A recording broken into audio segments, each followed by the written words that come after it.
Well, the first humans,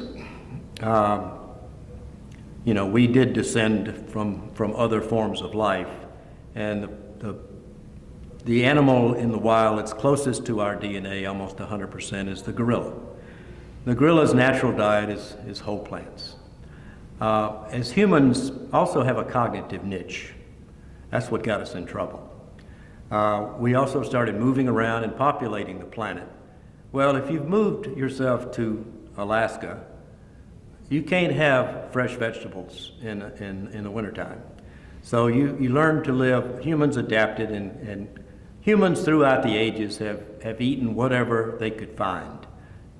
For most of that history, it was all unprocessed.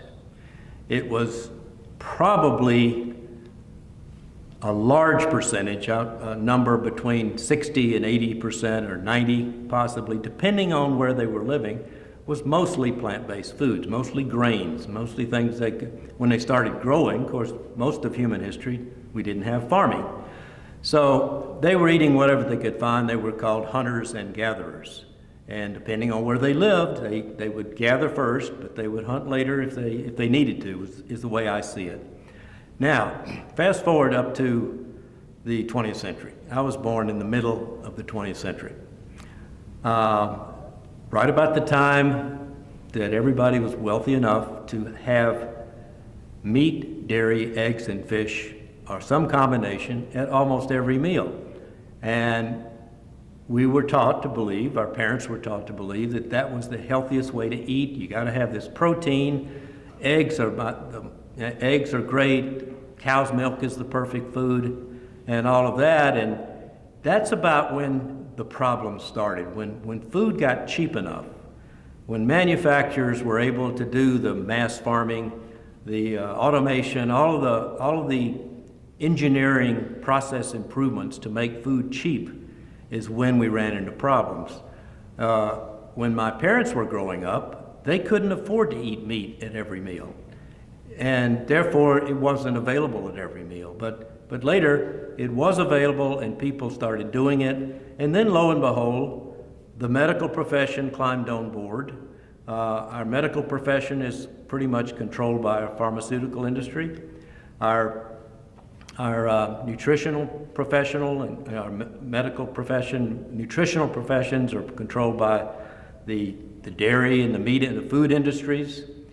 And so today, and the doctors now will tell you that the best diet would be to eat one that's heavy in animal protein.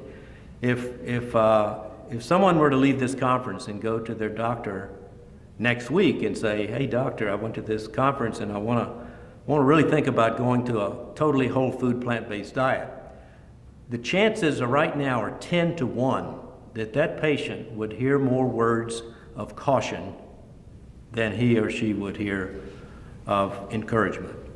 So what we have is basically a system that got away from itself in terms of animal-based foods. Humans have always wanted to eat. It's natural to want to eat something that tastes good and to want to eat something that fills you up and is calorie dense, because the more calories you can eat at one time, the less hunting you've got to do to get your next calorie. So we're kind of a victim of our own intelligence, ingenuity, and ability to make things easy that were once difficult and make them inexpensive, so that everybody in the United States practically is eating some form of meat, dairy, eggs, fish, or highly processed foods at every single meal.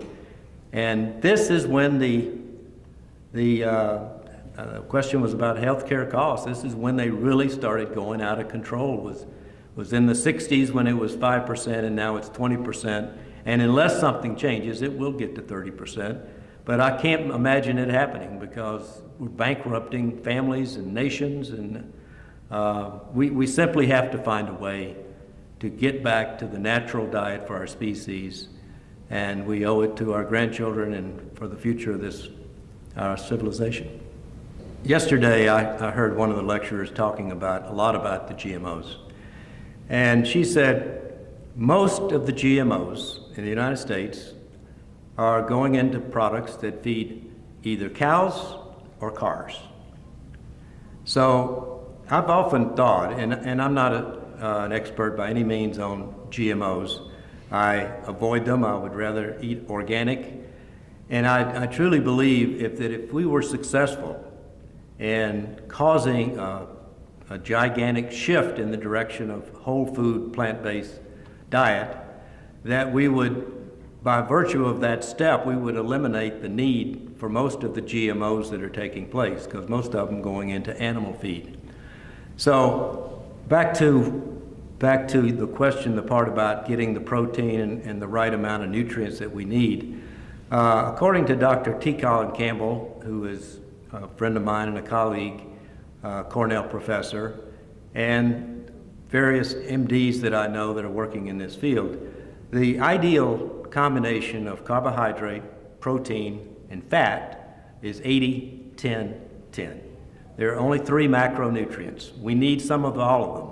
None of them is more important than the other ones. We need fat. We don't need 40% of our calories from fat. We need 10 or less. We need 10% of our calories from protein. Average American is getting 40% of their calories from fat and about 20% from protein. And as Dr. Campbell showed in the lab with laboratory animals 40 years ago, 50 years ago, by raising the diet in the animals from 5% casein, which is animal protein from cow's milk, raising it from 5% to 20% promoted cancer in a big way in the animals. Moving it back to 5%, the cancer didn't grow anymore. So that supports the case that if we can eat some animal protein if that's all we've got to eat, but we need it to be less than 10% of our dietary intake, probably. Now the people that lived on fish in Alaska when they were natives up there, that might have been 100% of their diet. Well, they probably didn't live that long either. They probably died in their 30s, but that's neither here nor there. The fact is that if you eat a variety of whole plants and you get most of your calories from the stuff that fills you up, the starches like grains and beans and potatoes, you'll wind up getting your 80-10-10 without even thinking about it. And if you want to make sure you don't gain too much weight doing this thing, you avoid the high-fat plants, which are things like avocado, nuts, and seeds, which are up in the 70-80% fat range. So this is such a simple situation, such a simple solution, but probably nothing has ever been more difficult in the history of the world, even World War II. If we could mobilize ourselves toward this effort like we mobilized ourselves for World War II after Pearl Harbor, we could get this done easily. But we've got to have some leadership and we've got to have some money.